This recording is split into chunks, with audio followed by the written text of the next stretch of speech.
from one of the first studies of voting. The democratic citizen is expected to be well informed about political affairs, to know what the issues are, what alternatives are proposed, what the likely consequences are.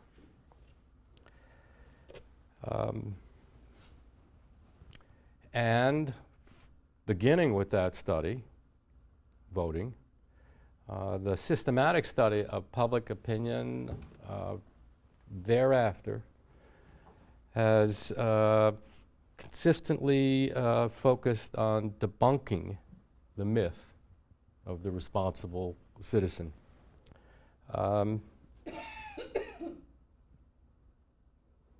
Study after study has disclosed that citizens pay only erratic and minimal attention to politics, and not surprisingly, they know scarcely anything about it. And they fall short of what it is that a responsible citizen should be. Now, I have to be said that it's a mystery. It's certainly a mystery to me who expected the democratic citizen to be so well informed. Any of many sharp-eyed observers have seen that it's just not so. A favorite quote comes from Bryce, 19th century, how little solidity and substance there is in the political and social beliefs of 19 persons out of 20. These beliefs, when examined, most resolve themselves into 2 or 3 prejudices and aversions, 2 or 3 prepossessions for a particular party or section of a party, 2 or 3 phrase or catchwords suggesting or embodying arguments which the man who repeats them has not analyzed. Now, Bryce's tone is harsher, and it's more moralistic than that of contemporary researchers. But it does capture the thrust, the main thrust of their claims, succinctly, that ordinary citizens are empty-headed, and that's the classical problem of non-attitudes, and that they're muddle-headed, and that is the famous problem of minimal constraint, connections among ideal elements. And just so far as both of those claims hold, the political preferences of ordinary citizens are embarrassingly elastic. One moment they'll line up on one side of an issue. The next they'll line up on the opposite side. And what I want to do today is to consider how far those claims are valid. And I'm going to start with the most dramatic illustration of them, and that's research on issue framing and preference reversals. And what I mean to show is that, that those findings are valid, but they don't mean what they've been taken to mean. But first, I want to make explicit what the claims are of the mainstream view of public opinion. And these quotes are taken from the second most often cited work on public opinion, John Zoller's Origin and Nature of Public Opinion, which is just an exceptional work. I mean, it's just, it's a marvelously systematic and compelling account working out a principal idea. And here is at the heart of it, most people on most issues don't really think any particular thing. Most people really aren't sure what their opinions are on most political matters. Most of the people, most of the time, just make it up as they go along. That's actually the title of a whole chapter, Making It Up as you go along. Now, those are just extraordinary claims. And on their face, they're not obviously right. So the question is, what does Zoller mean by them? And on his representation, citizens, we, receive information about political choices, and some of the information is favorable to supporting a policy, and some is unfavorable. And when we're asked to make a choice, some considerations, but not others, come to mind. And the question is, which ones? And much depends, the argument runs, on what's immediately accessible in our minds, what's salient at the moment that we make our choices. And that depends on the immediate circumstances at the moment of choice. So at one point in time, there may be more favorable considerations than unfavorable ones that come to mind, and we say yes to the policy. But at another point in time, there are other considerations that are made salient more or less by chance, by the circumstances of the moment. And we decide no. We reverse our position. And there is no more diagnostic symptom of irrationality than preference reversal.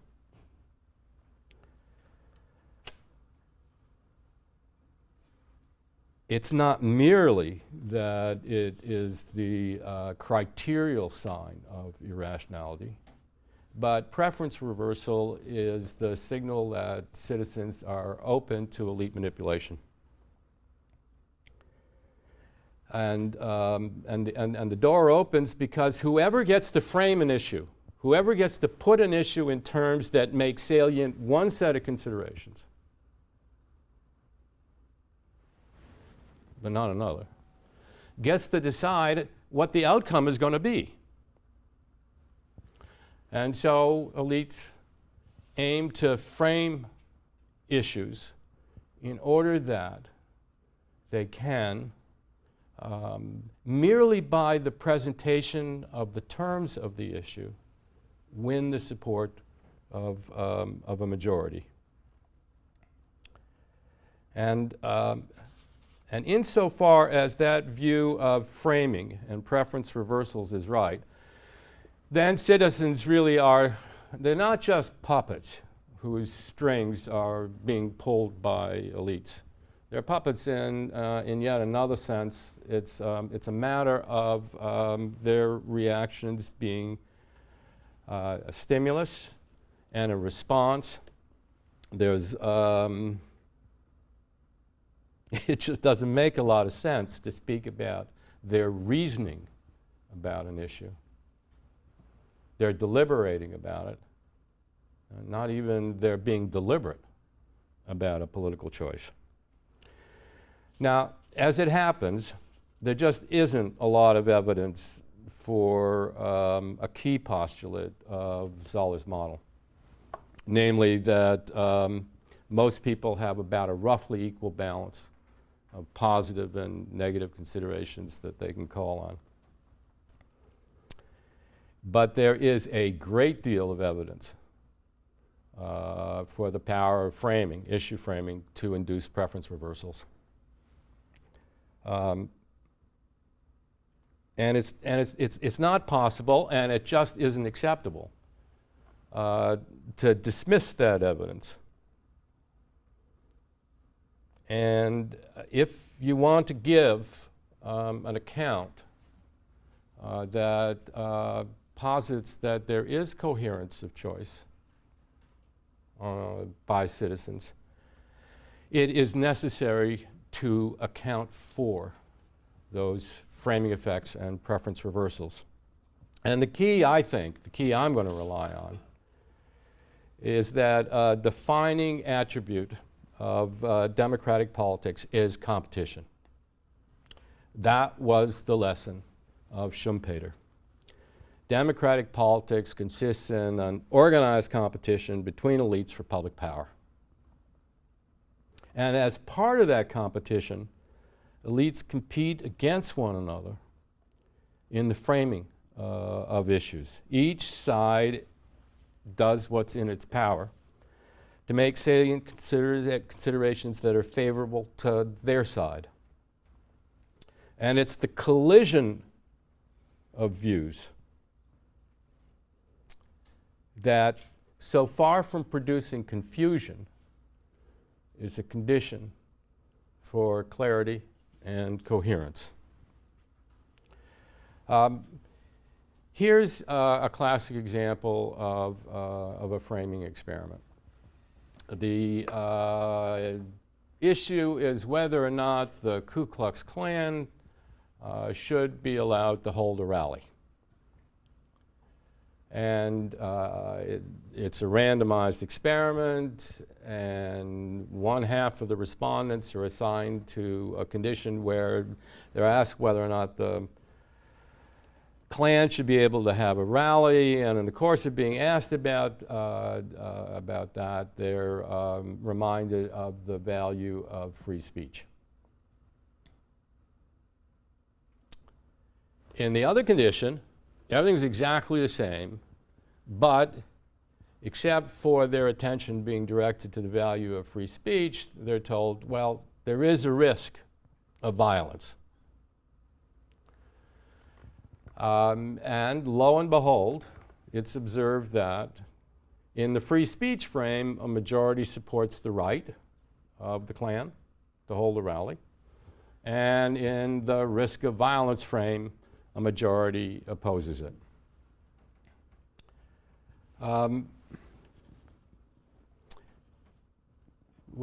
Which is actually, one thinks about it, a curious way to think about politics. So we undertook to see if we could examine the role of conflicting ideas when it comes to making judgments about civil liberties and civil rights. And I have just a big emphasis that it's just not acceptable to take a look at previous work and say, well, they just got it all wrong. And now I'm going to tell you what the whole truth and the real truth of the matter is. Because if the work was done by good people, they probably didn't get it all wrong. So we began with the replication. And this is a general population sample, as it happens from the United States. The issue, again, is the right of the KKK to hold a rally. The frame, that's the mean level of support for civil liberties when respondents' attention is directed to free speech. When, however, they fall in the next treatment condition, it's risk of violence. The majority flips around and opposes. But then the question is, what happens when those two considerations are both brought to people's attention? Now it's 50-50. So you look 50-50 and you say, hey, that's like random. They're flipping coins.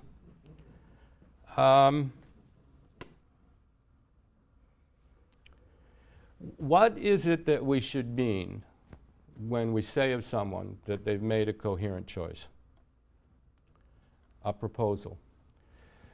A coherent choice is any choice where you choose from among the alternatives on offer the one most consonant with your general view of the matter.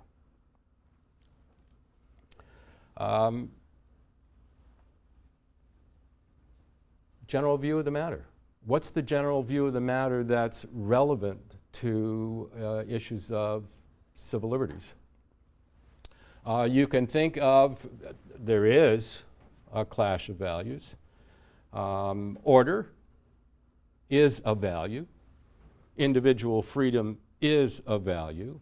And so what we created was an index that rank ordered people from those who attach most importance to order over individual freedom, to those who attach most importance to the value of individual freedom over order. And in results I'm going to show you are the treatment condition where respondents get both ostensibly conflicting considerations.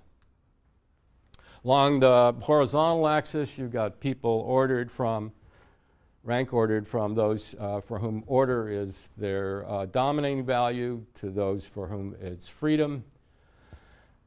The vertical axis is support for civil liberties, and that is just about as steep a line as one can hope to observe in an empirical study. And what it says is that people are choosing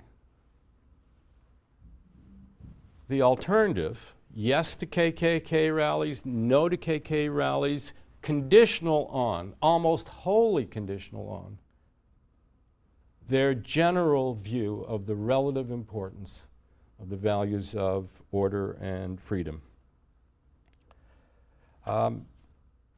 What appeared to be just random behavior, 50-50, actually is the product of choices that are well and deeply grounded.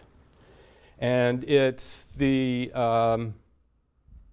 collision of these opposing considerations, violence, the importance of free speech, that allows people to sort out which alternative of those on offer best fits their general view of the matter.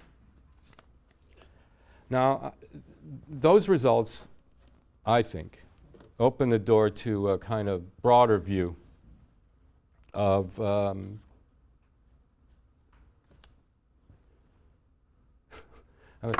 supposed to say a broader view of information processing. Okay, so I'll say information processing, but what I'm really talking about is reasons. That is what I think people are responsive to, is reasons. As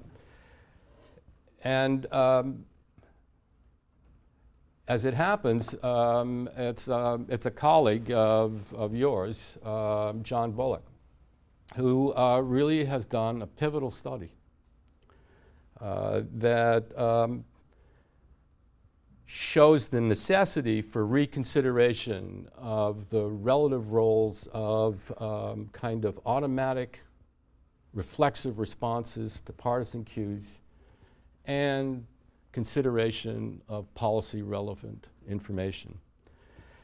The standard finding is that in experiments where people in the treatment condition, the policy alternatives are labeled, they're given party labels. There's also some information that's given about the policy, but the partisan branding trumps any effect that the exposure to policy information may have. And it's one of those neat moves that is just totally obvious ex post, but just nobody conceived it ex ante. What Bullock noticed was that the exposure to policy information in fact consisted of being exposed to very brief, very vague, usually one sentence or two sentences. And so what he did in a series of experiments was he presented respondents with newspaper article lengths, discussions of policy. And he also assigned them to conditions where the policy alternatives were party branded and they weren't party branded. And what he found was that, yes, party cues mattered, but policy considerations, if they're presented in substantive detail, matter more. Now, I want to follow up Bullock's lead and consider a specific form in which information matters, and that is, as I've said, reasons. Question: what does it take to show that voters are responsive to reasons?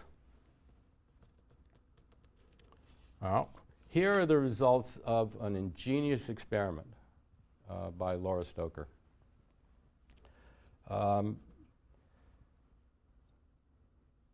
The focus of the experiment is on affirmative action. Affirmative action comes in a lot of different flavors and degrees. Stoker chose a really hard form of it: mandatory job quotas. A national sample, these are for whites only. In the control condition, respondents are asked whether or not large companies should have mandatory job quotas for the hiring of blacks. Then in a treatment condition, they're asked exactly the same question, but they're given a reason for those quotas. Namely that in these large companies, blacks are underrepresented in the labor force. And in the third condition, they're asked exactly the same question. They're given a reason, but it's a different reason. Now it's these companies have discriminated against blacks.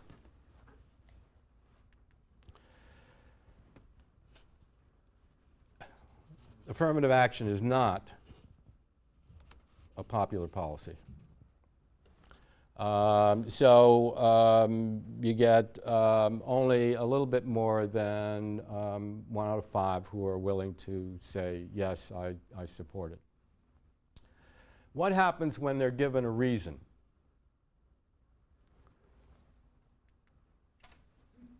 Nothing. Nothing. Indistinguishable level of support. What happens if they're given a different reason?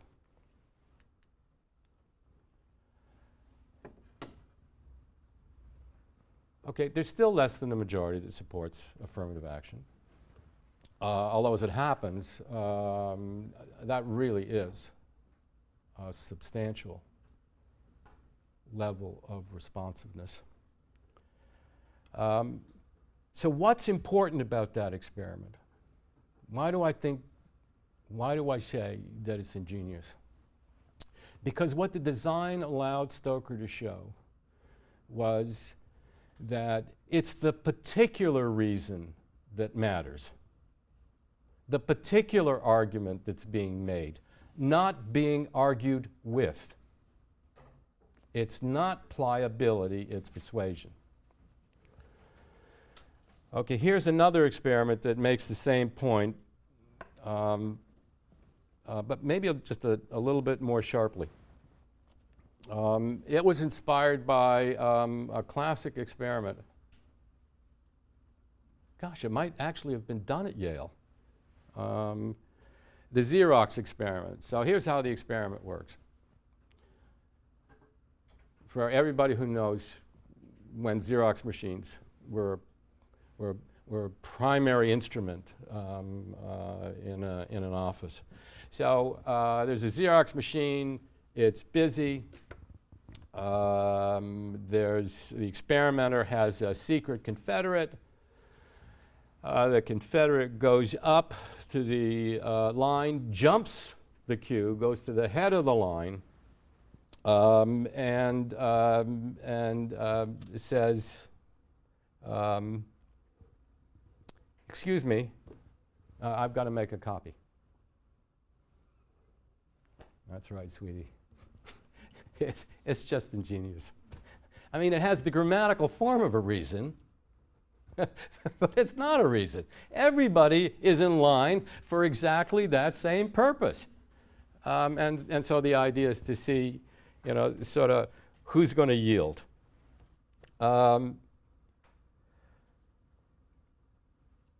So that suggested, and this is, comes from a study in France that my colleague Simon Jackman and I were part of. That experiment suggested that it really is worthwhile to try and distinguish between reasons and pseudo-reasons, between arguments that are content-free and arguments that are content-laden.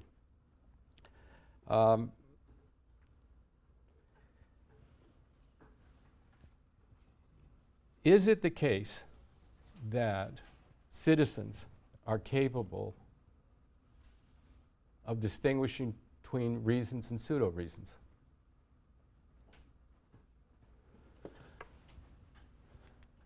So interviews go on at a very rapid rate.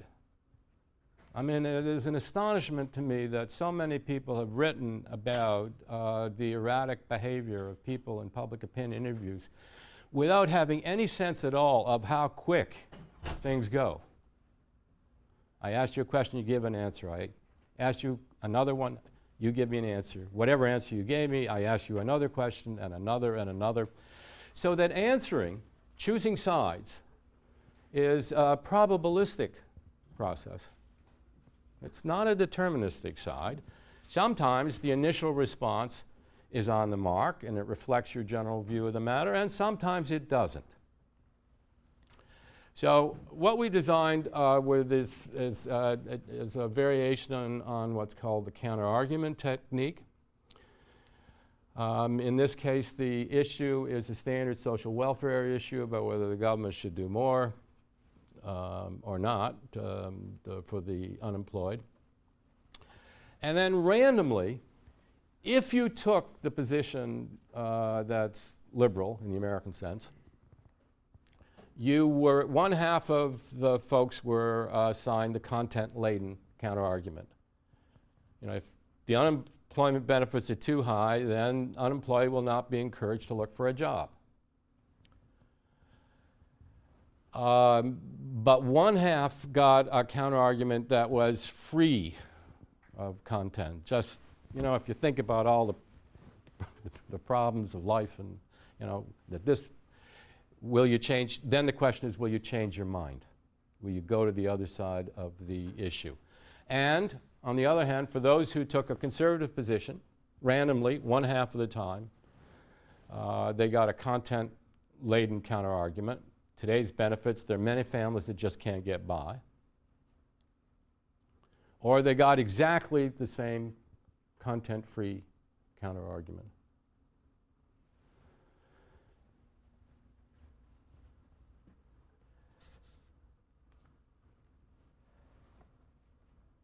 First question. Can people tell the difference between reasons and pseudo-reasons? So another way of putting that is, we know that citizens vary in their level of political sophistication. Some are comparatively well-informed, engaged. Some pay scarcely any attention to politics. To what extent, we asked, was it the case that it required some degree of political awareness and sophistication to know whether or not you'd been given a reason to change your position or a pseudo-reason? So horizontal axis is the degree of political sophistication, and vertical axis is the probability of change in response to a content-free counter-argument, and that is a flat line, which is, I want to say,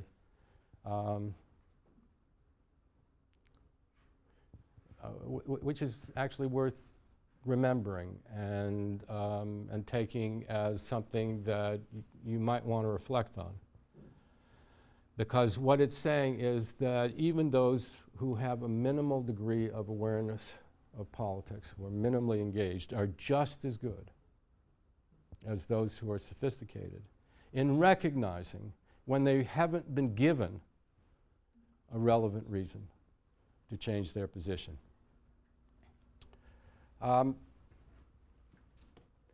Okay, so now what about content-laden counterarguments? Who's most likely to be responsive to them? Well, in a general way, the answer's got to be clear. The less sophisticated you are, the less informational mass you have. The less informational mass you'll have, the more likely you are to yield when given some information to induce you to take another position. But actually, the question is just a little bit more interesting than that. I said that the process of making political choices is probabilistic. And that means on any given occasion, some people choose a position that's consonant with their general view of the matter, and some don't. Suppose that it happens, you look at those who chose a position on this issue, and it is an issue at the center of French politics, and it's consistent with their general view of the matter, then just as the best of previous research would suggest, those who are less anchored by sophistication and information are most responsive to exposure to new information.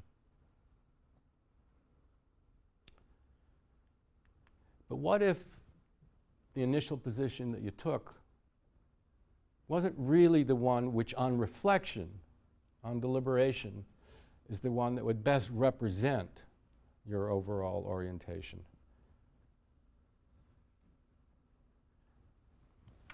Then, as you can see, on the one side, those who have less sophistication, again, because they have less informational mass, are more likely to be responsive to the content counterargument, but it is the most sophisticated who are just as responsive, just as likely to change. The relationship is curvilinear. It's not linear.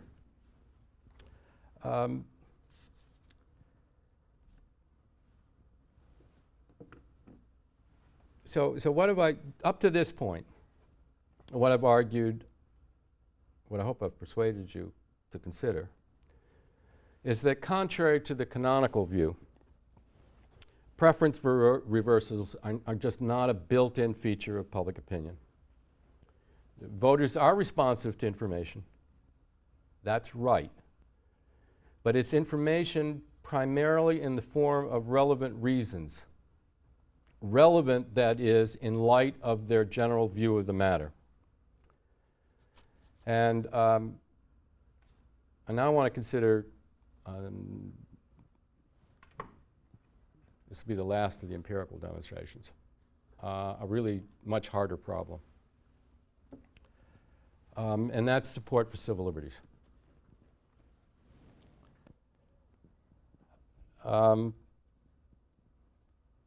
There have been studies of exceptional integrity and imagination. I'm thinking above all of Samuel Stauffer's study of communism, conformity, and civil liberties, which was done at the height of Joseph McCarthy's power. And Stauffer demonstrated that the general public, though supportive of democratic principles in the abstract, were frighteningly unwilling to support them in controversial cases, like the rights of suspected communists. By contrast, community leaders, political activists, those who were social notables, and in the jargon, elites, social and political elites, they were far more likely to stand by civil liberties and civil rights than ordinary citizens. And this is a finding that was replicated by, among others, my teacher, Herbert McCloskey. And it has led to the idea that it is elites that are the custodians and guardians of democratic values. Custodians and guardians is a quote from a classic article by Herbert McCloskey on the problem.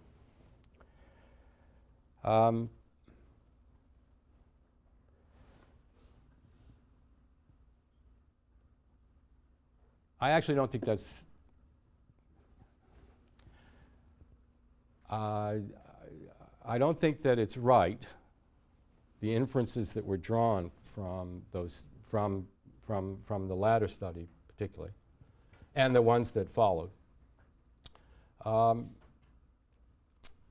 But I do think that, but I know, that the impact that they've had is to undermine confidence in anyone who's knowledgeable about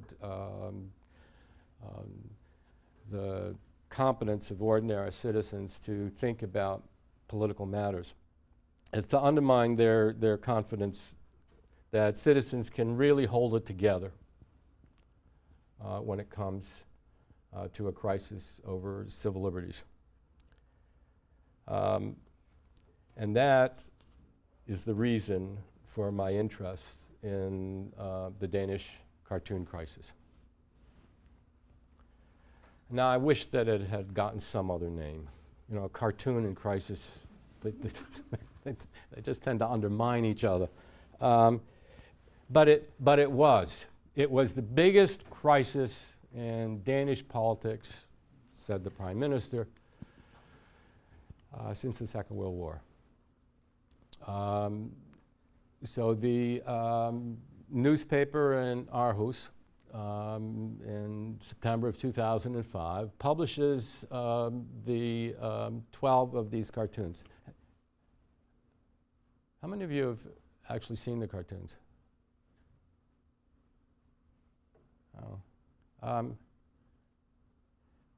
mean, it's interesting because most of them are actually making fun of other Danish cartoonists and writers for making a big deal about this. And I'm told, but if you have a Danish sense of humor, some of the captions are really quite funny.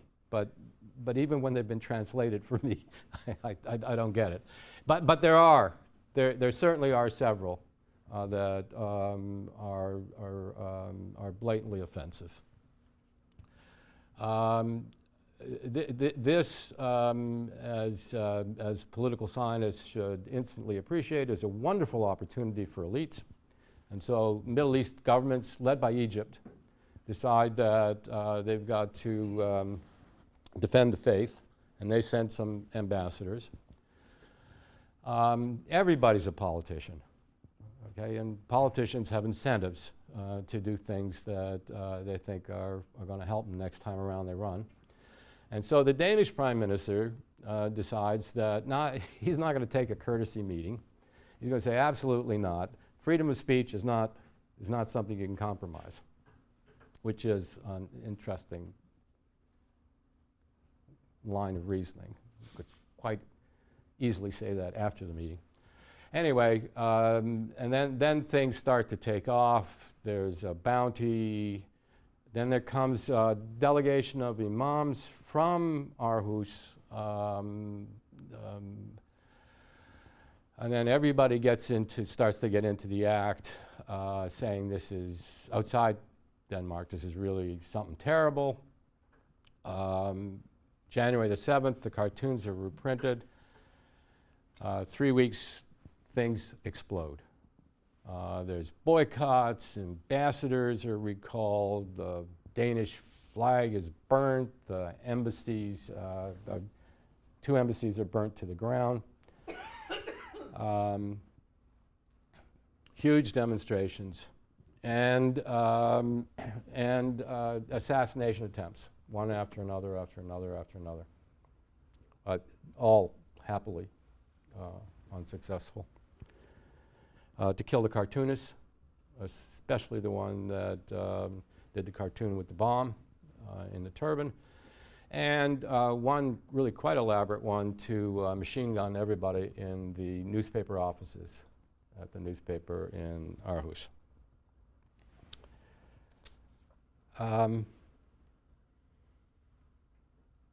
Things are as tense and as uncertain and as chaotic, and there is as much fear as there conceivably can be.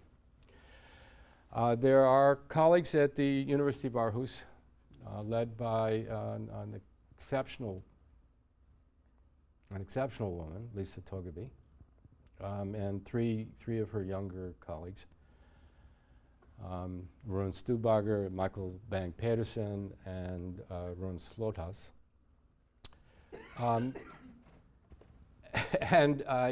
they're applying for money, but even when they have no money at all, they're getting instruments ready. And so, as it happens, they get the money, and they're in the field by January the 5th. And they do the first of 3 surveys. It's just a remarkable act of imaginative design that they undertook in a period of just a couple of months, and executed a study that is as well conducted as any I know over here. And they did a number of experiments, and I want to show you the results of one.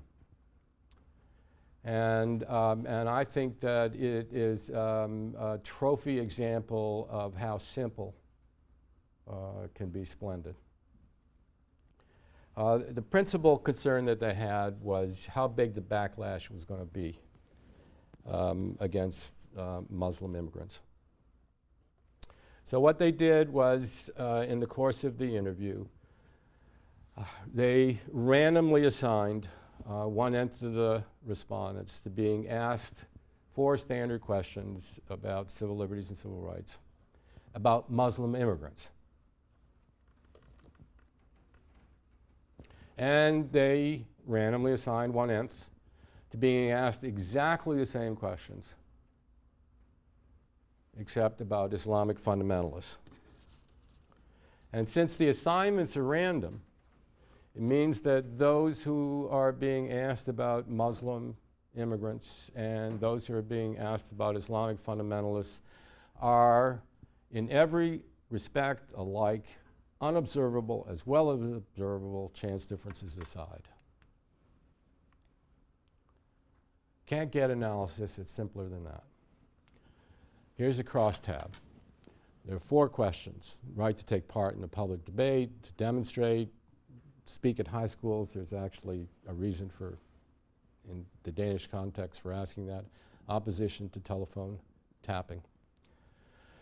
I was asked to come over to evaluate the results of the study, and I asked to see this crosstab, and I was just stunned.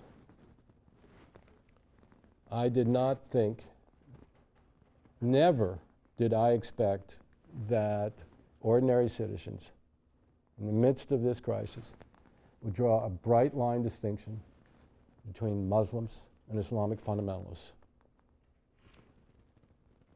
71, 51, 81, 61, 74, 44, 51, 18.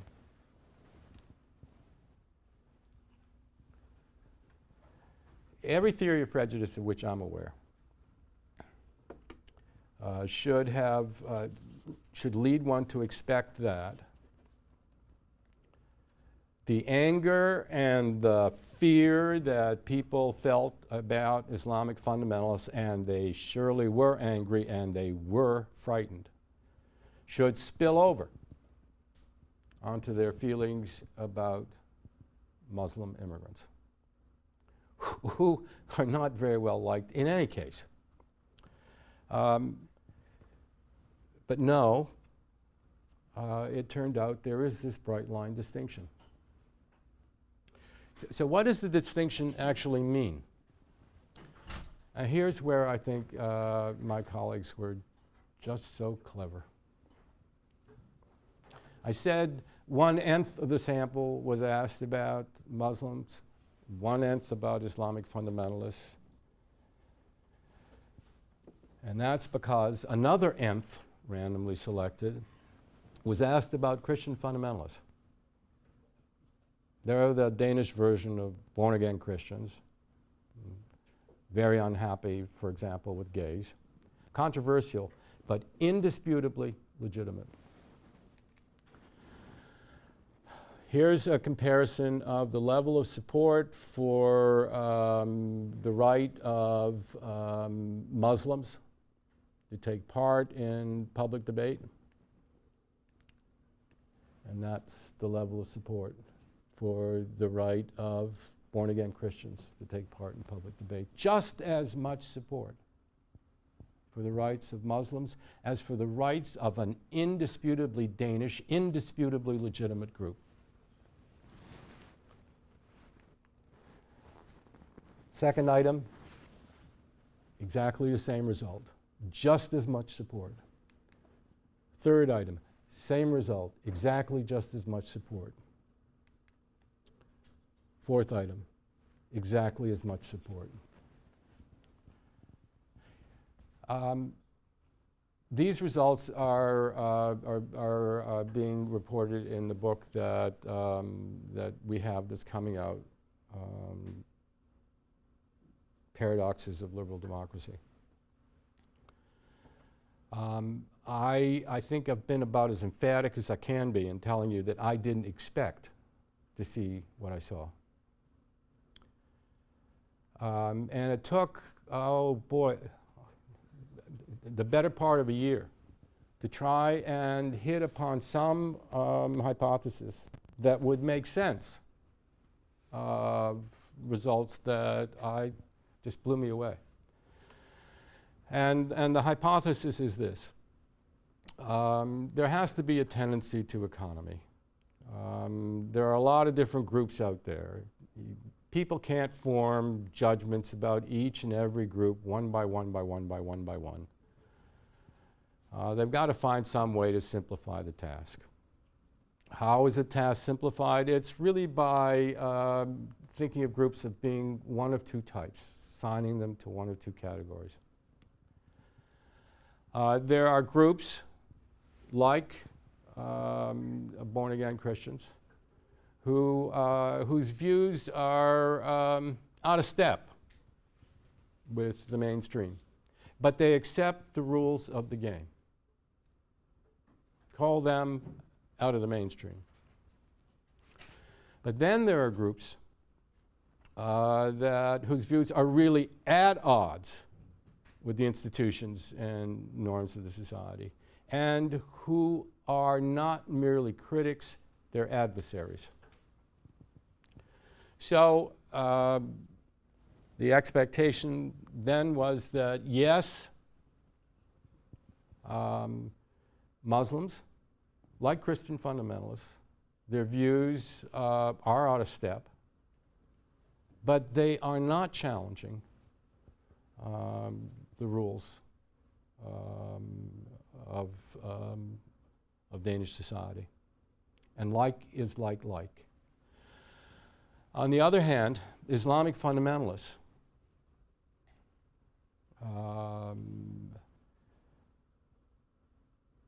against the background of what's happened, what happened here, what's happened there, and the crisis itself,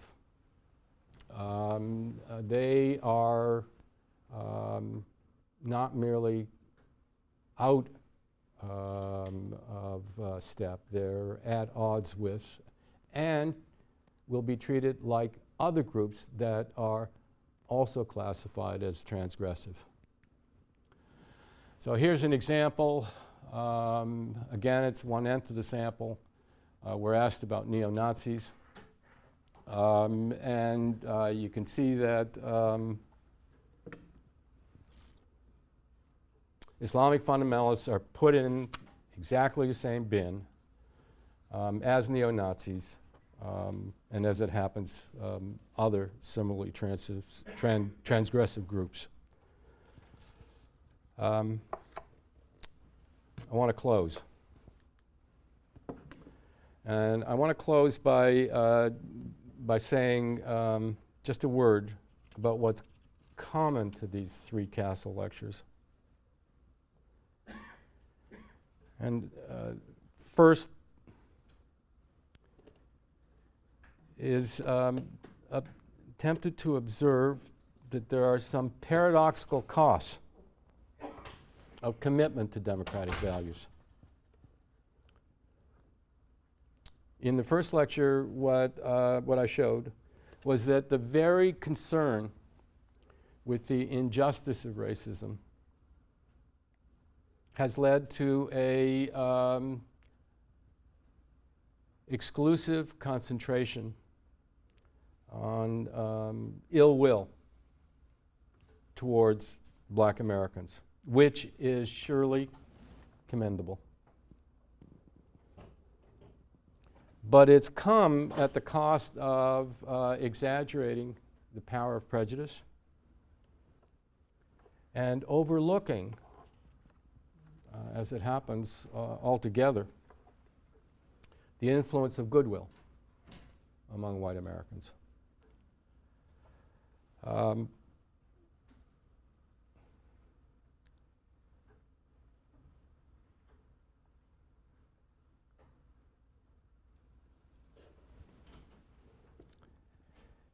I do think that when it comes to democratic politics,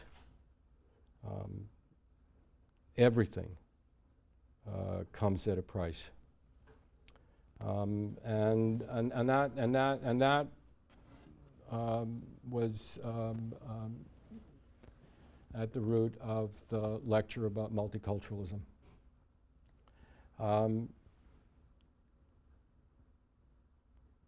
As implemented, multiculturalism has been divisive. And yet, as I think the evidence shows, exactly the ground under which it's been most divisive, that it undermines the cultural identity of the national majority, has completely obscured the fact that what is driving resentment of multiculturalism has nothing whatever to do with culture. And what's more, that because it has proven as implemented to be so divisive, it has blinded us to the possibility for which I gave evidence that there are conditions, a number of conditions, under which multiculturalism can be widely acceptable.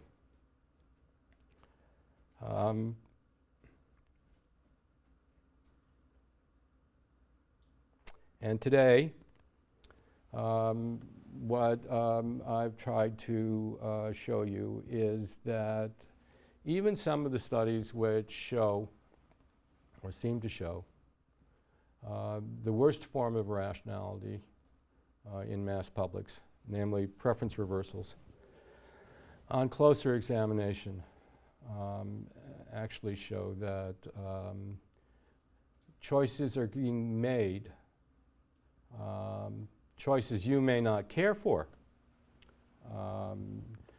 but they're being made by people taking the alternatives on offer that are most consonant with their general view of the matter.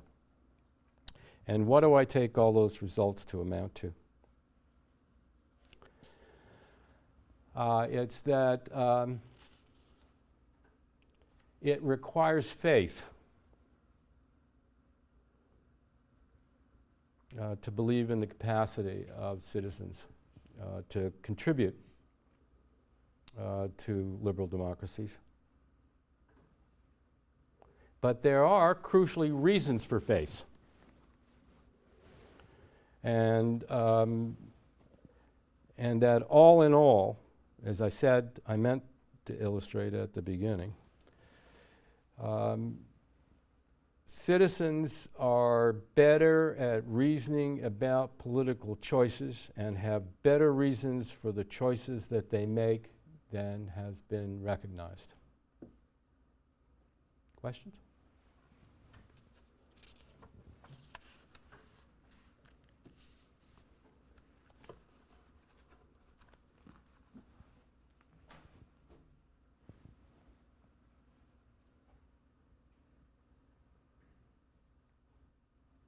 Yeah. So on the question of framing, I'm just wondering what, in terms of what that means for the way we often do real-world politics, given that we are so susceptible to framing, and that might have really dramatic effects on the sorts of political choices we make as citizens. What does that mean for creating more informed citizens? You know, and it seems that part of the problem is that we select into framings, right? So real-world politics is not an experiment. We kind of have the frame that we like, and we seek that frame over and over again, a frame that sort of confirms the one that we already have. Does that mean that maybe creating a more informed, a more capable citizenry means forcibly removing us, shaking us out of those frames, giving us other frames to consider? I'm trying to think about, sort of what's the noun that goes before the participle, shaking. Who's shaking? Who's shaking us?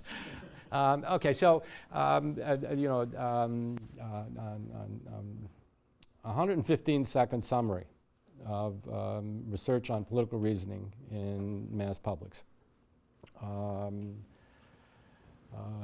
Philip Converse writes a remarkable essay which dominates the thinking of political scientists from 1964, and it's still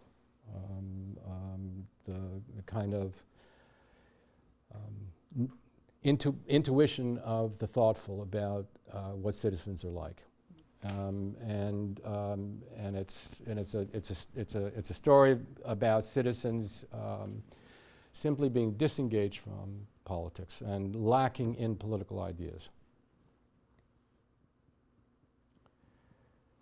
And then, of course, people who think that's a bad state of affairs write that we really should have a world in which citizens have value commitments, that they should have coherent outlooks on politics.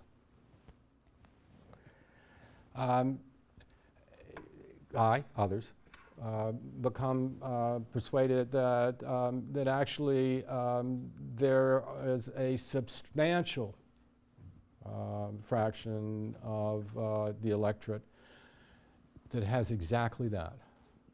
They do have commitments to values. They do have coherent outlooks on political life. Now, as it happens, a democratic politics is conflict. There are opposing points of view. There are opposing values. It is inescapable.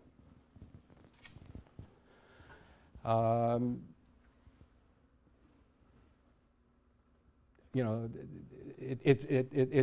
sometimes is just hard to recognize that there's a point of view other than yours that is as deeply and authentically rooted as yours in politics.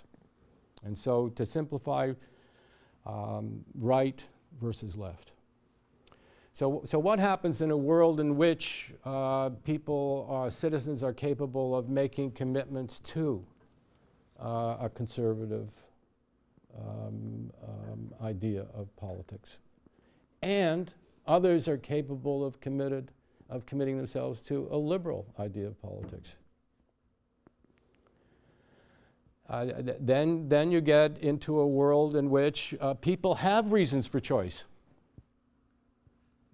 And the more consistent they are, the more coherent they are in choosing from the alternatives on offer to fit their values, the greater the potential that you have for grounded conflict in the electorate. It also, as it happens, in some ways makes them less susceptible to manipulation.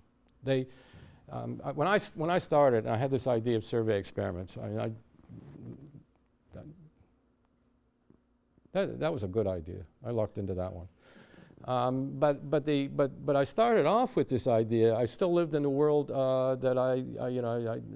live in the world that you were a graduate student, right? So I was a graduate student when Converse did his, shortly after his exceptional work. And I thought that I had the means to demonstrate that I could get people to do anything I want them to do, to take any political position that I want them to take. I just would set up these experiments on authority and conformity. And I remember in one study on the Canadian Charter of Rights, it almost became a parody. It was a question about, sort of whether this person was entitled to a right or not entitled to a right. And in the treatment, in the control condition, you're just asked the question. In the treatment condition, you're told that the attorneys general of all of Canada's provinces and the heads of all of the police departments in every town of any size, plus all the people who have given any careful thought to this issue at all, thought that this was the right thing to do. Now, how about you? And it turned out that in terms of an effect coefficient, it was like 0.09. If I think about all of the experiments that I've done, and I once did this, and average across all of the experiments, what the effect sizes were of the manipulations, it's not bigger than 0.15. Now you can create contrasts that are so great that sure it looks as though you're moving people around, but actually, when you're sitting with them, or when you're speaking to them over the phone, or astonishingly, when you're interviewing them online, and you ask them what they think, they take that to be the question. What do I think? And they tell you what they think. Notwithstanding what you just told them about all those attorneys general and the chief of police. So that was my awakening, running into the wall, learning that I didn't have the power to push people around. What would lead to experiments that threw light on political questions was if I gave people reasons, if I gave them arguments. If I gave them considerations that, in light of their values, should weigh with them, that can make a difference. And that is, in the end, what is going to be the theme of the book that comes from these lectures. Yes? I normally don't speak at these, but I had an input that might be interesting. During Bill Clinton's presidency, there was a firm called Penn Schoen that did his polling. And my impression is that they had about 100 pollsters in Denver that were polling every night. And it's what they were, they get the public's point of view on a certain subject, but then they would be using different reasons, going through a long list of different possibilities. And so that in the morning, I think it was shown, could tell the president, okay, we'll frame this with this particular reason. Perhaps they knew the answer they wanted, but to get to the answer they wanted. And so they had 100 people constantly polling, trying to frame reasons Right. So that he was effective on practice television. And sort of your point that they were seeking the reasons to Yeah. create a particular reaction on the part of the American public. Who am I to argue with the President of the United States? He was pretty good at doing that election business. Well, I only knew Schoen. Yeah. He told me. Well, I'm okay out with disagreeing there. There is a paradox. It is that in an electorate, those who are most attentive to reasons, those who can grasp the point of what was just said to them most acutely, are the very people who have already worked out their beliefs with the highest degree of thoroughness. And so those who can live the language of reasons are also the people who are very hard to shift. And it's tied up with the fact that they understand the reason. They get it. They've put things together. There's a classic problem in political science, and it takes the form of what constitutes a rational choice. And in one tradition, the idea of a rational choice is that you can imagine two candidates. They're located on a continuum. The rational choice is to choose the candidate whose position is closest to yours. And that's been a puzzle several ways over. The principal reason it's been attractive, the median voter theorem, turns out not to hold except under really quite restrictive conditions. But the puzzle for people like me is I'm not going to claim that citizens pay an exceptional amount of attention to politics. They don't. Even those who pay a comparatively good deal of attention to it. So how is it that they can walk around knowing where the positions of all these candidates are? And so in the studies that we did on spatial reasoning, we said, well, look, hang on.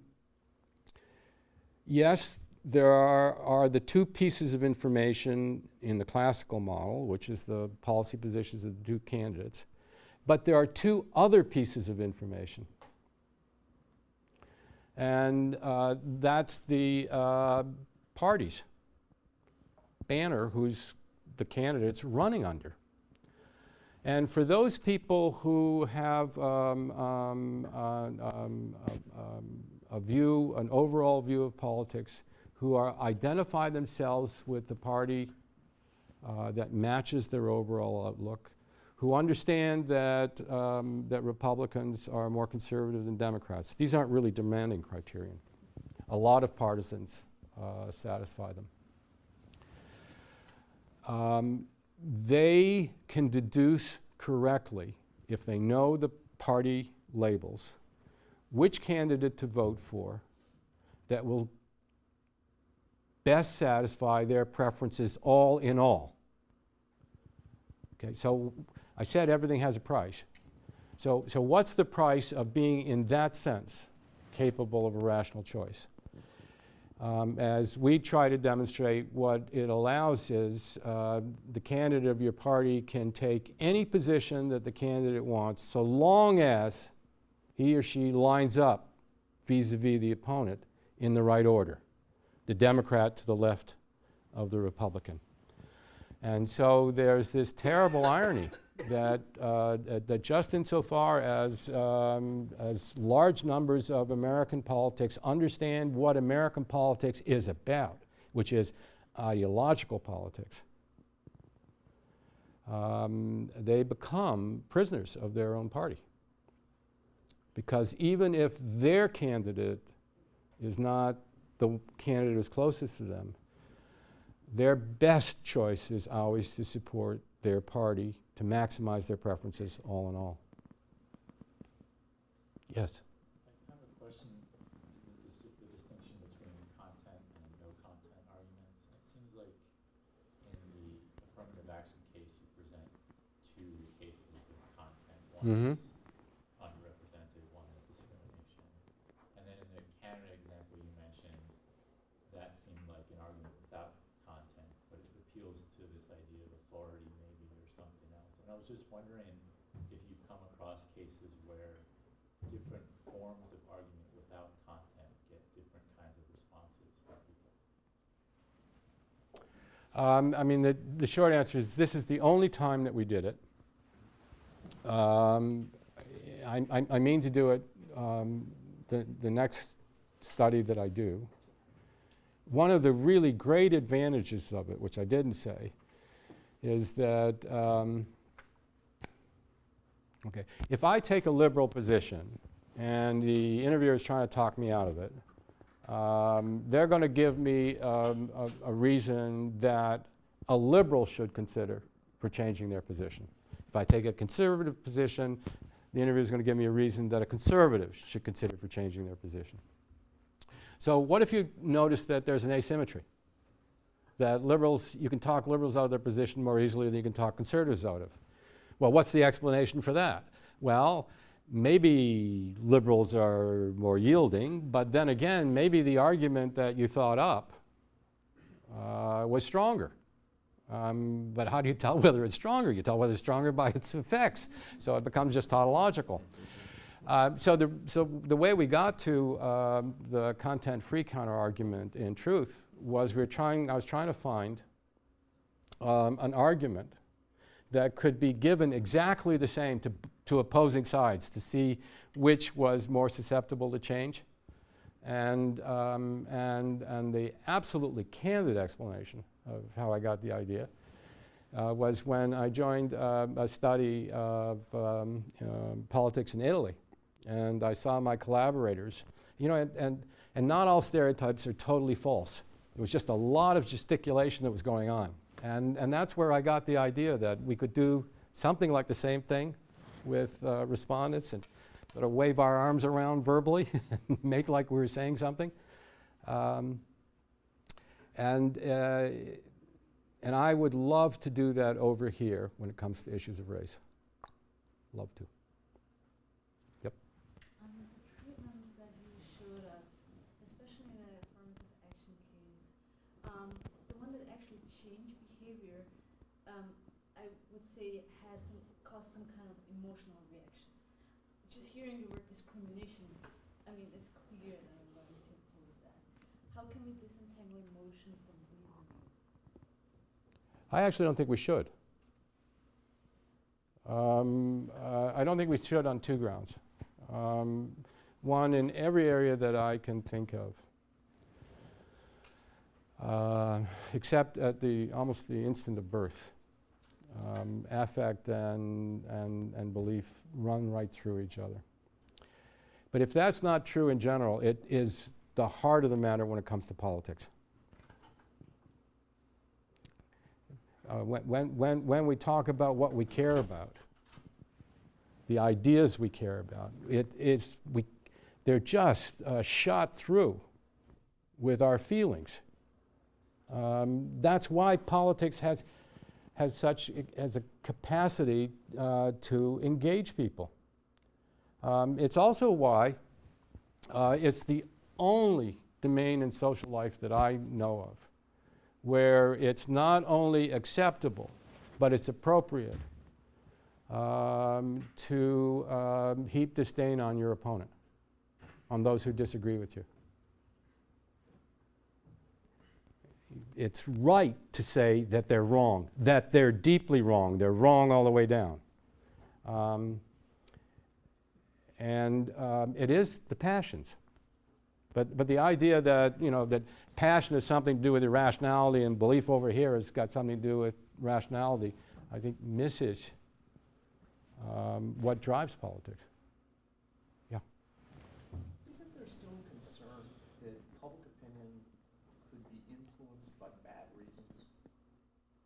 And that voters that are politically unaware or ignorant of information could be swayed by political elites that are not disseminating content-free arguments, but that they could be persuaded or convinced of positions as a result of political elites disseminating justifications that are not accurate.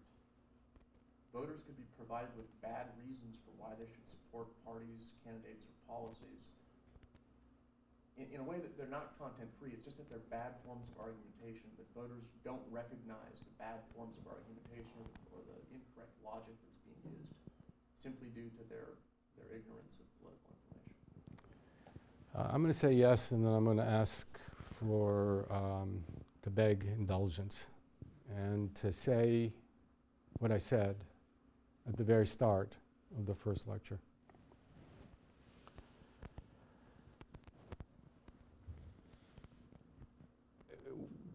When I got my first job, I got invited to join a research project. That research project was funded, and my memory's dead right on this, at almost $1 million, $1970. It was to do a study of social indicators and, in my case, specifically political alienation. I joined that project, but I joined it out of ambition. I didn't have an interest in the problem. I just thought it was like big machine physics, and this was the way that I was going to get my career off to a fast start. Well, it was a bad idea. And as the project went on, in its second and third year, I got more and more agitated. And I'd wake up at 2:30 and at 3:30, and I'd go downstairs to the library, the house, and I'd take a book and I'd read a little bit. Not because I had an interest in what I was reading. I just wanted to read so that I'd get tired enough to go back to sleep.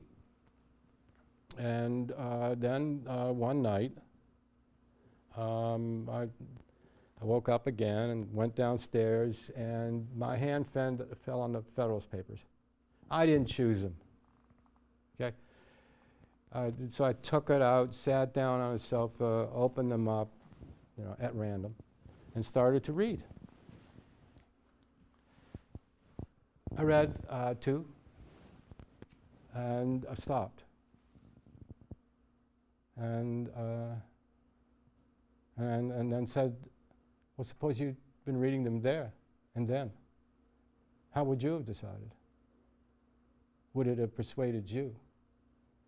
And I knew right in the instant what my answer would have been. I would have said, it's a noble idea. Doesn't have a prayer. People just aren't up to it. And so I knew in that moment that I was capable of a world historical mistake. I would have bet against the best political idea there's ever been. And ever since then, the question that has occupied me is, what is it that I didn't understand about being a citizen that would have led me to make so horrible a mistake? So yeah, I'm with you. The opportunities for people getting things wrong. I don't know how to I don't know what the quant are. But on the other hand, I'd insist that I still don't understand altogether what I got wrong.